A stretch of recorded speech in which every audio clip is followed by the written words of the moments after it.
আজ আমরা এমন এক যুগে দাঁড়িয়ে আছি যেখানে হাজার হাজার কিলোমিটার দূরে থাকা মানুষের মুখও চোখের সামনে ভেসে ওঠে। দূরে মানুষকে দেখতে পাই, তার হাসি শুনি, মুহূর্তেই খুঁজে বের করি। প্রযুক্তির ছোঁয়ায় দূরত্ব মানে আর দূরত্ব নয়, কিছু যেন অসাধ্য নয়, কিন্তু এরই মধ্যে কোথায় যেন অদ্ভুত এক ভাঙনও লুকিয়ে আছে। পাশে বসে থাকা প্রিয় মানুষটার নীরবতা, তার চোখের ভাষা, মনের কথা আমরা শুনতে পাই না। দূরে মানুষের খবর নিতে নিতে পাশে বসে থাকা আপনজনদের অভিমানের গল্পটা শোনা হয় না। আমরা খুঁজতে শিখেছি দূরের, কিন্তু হারিয়ে ফেলেছি কাছের স্পর্শ।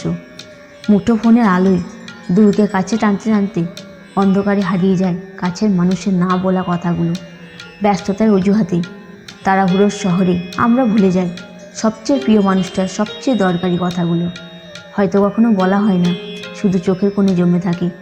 পরিস্থিতি আর সময়ের সঙ্গে নিজেদেরকে অবশ্যই বদলাতে হবে, তবে নীরবতাকেও শোনা শিখতে হবে। কারণ পাশে থাকা মানুষের চুপ করে থাকা মনটাকে না বুঝতে পারা, এটাই আজকে সবচেয়ে বড় দূরত্ব। তাই আসুন আর সবাই মিলে ভালোবেসে আমার সঙ্গে বলুন, জয় শ্রীকৃষ্ণ। ভালো লাগলে একটা কমেন্ট করে জানাবেন। আপনার প্রতিক্রিয়া আমাদের অনুপ্রেরণা দেয়। আর এমন হৃদয় ছুঁয়ে যা কন্টেন্ট পেতে ফেসবুক থেকে দেখলে শেয়ার ও ফলো করে পাশে থাকবেন। আর ইউটিউব থেকে দেখলে সাবস্ক্রাইব করতে ভুলবেন না।